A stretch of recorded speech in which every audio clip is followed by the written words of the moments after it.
Assalamualaikum warahmatullahi wabarakatuh.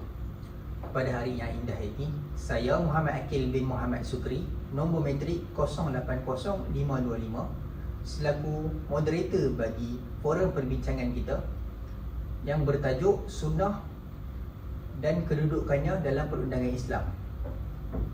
Di sebelah saya merupakan barisan panel kita yang bijaksana lagi dihormati.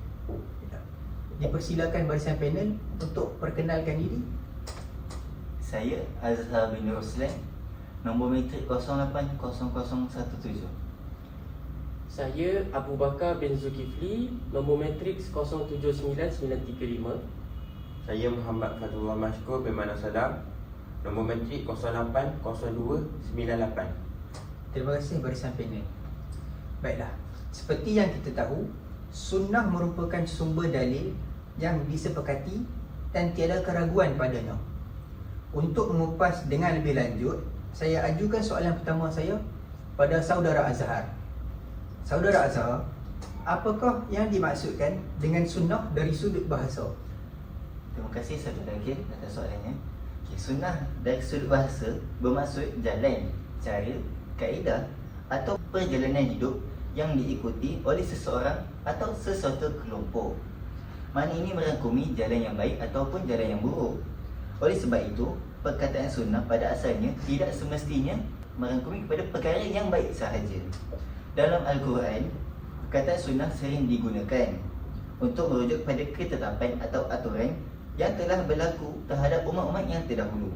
Sebagai contoh, Allah Subhanahu wa Ta'ala telah berfirman, "Wa in ya'mudu faqad madat sunnatul awwalin."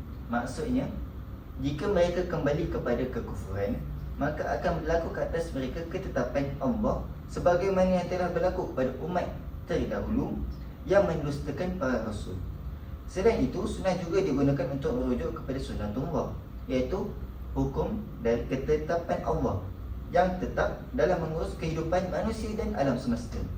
Ketetapan ini tidak berubah dan tidak dapat dielakkan. Oleh itu, dapat disimpulkan bahawa sunnah dari sudut bahasa membawa maksud jalan atau cara hidup yang menjadi amalan dan ikutan, sama ada dalam perkara yang terpuji atau yang tercela.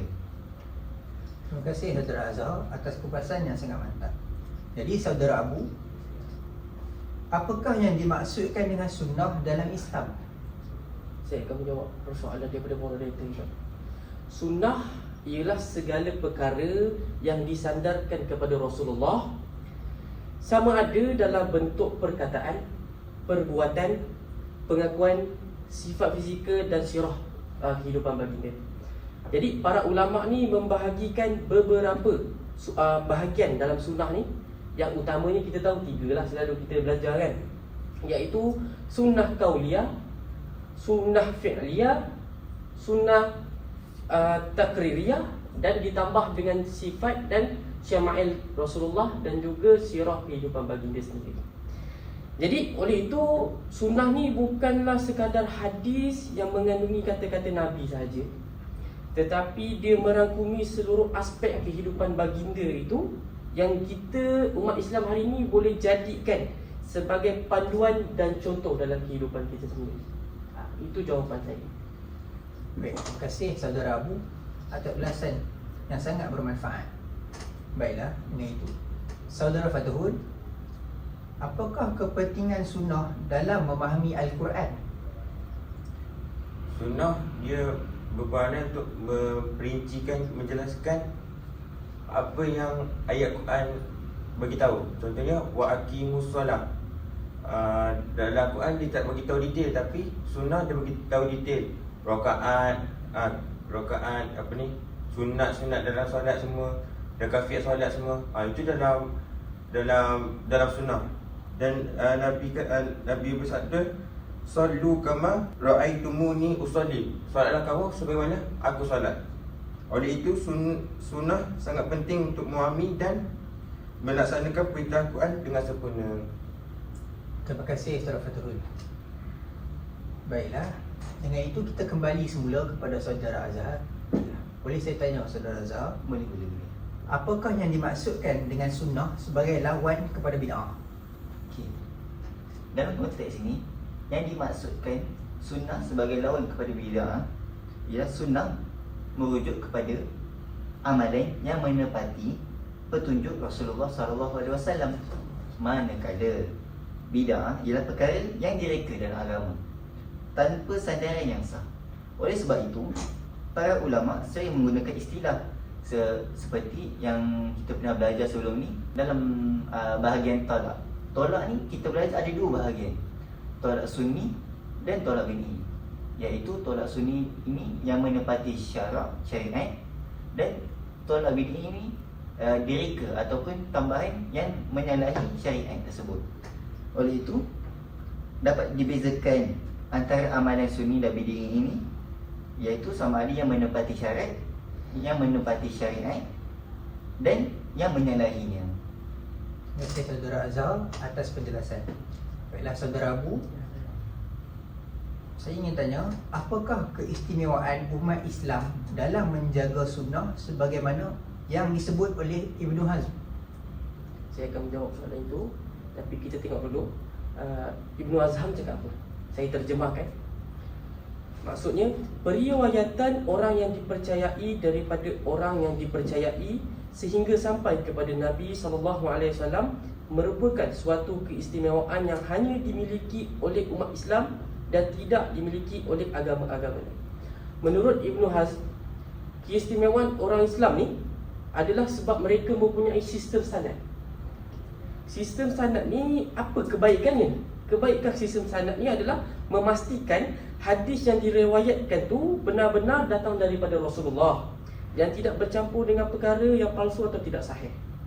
Jadi sistem sanad ni dia membantu memelihara keturunan sunnah tu.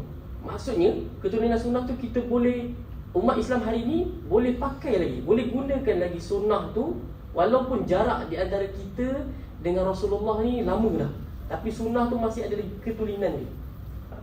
Jadi itulah keistimewaan yang disebut daripada Ibnu Hazm kepada umat Islam ni. Itu saja saya punya jawapan untuk saudara Fatul. Terima kasih Saudara Abu atas pencerahan yang sangat bermanfaat.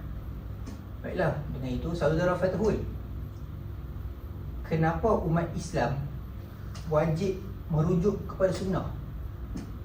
Ya, umat Islam wajib merujuk kepada sunnah. Dan ada setengah individu ni, dia kata dia nak ikut Allah, dia nak ikut Al-Quran je, dia tak nak pun ikut sunnah ni, ikut Nabi.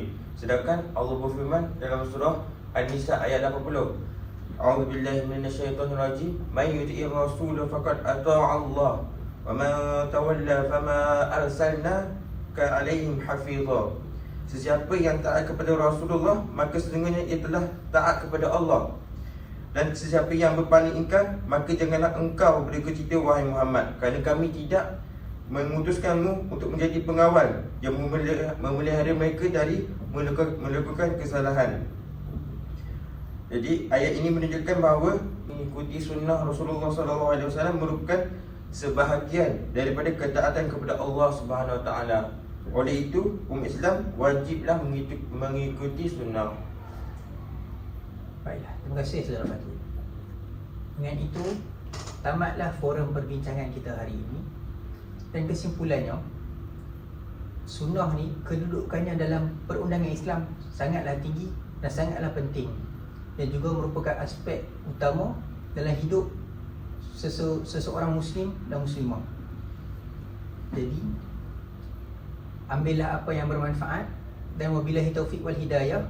Assalamualaikum warahmatullahi wabarakatuh. Waalaikumsalam.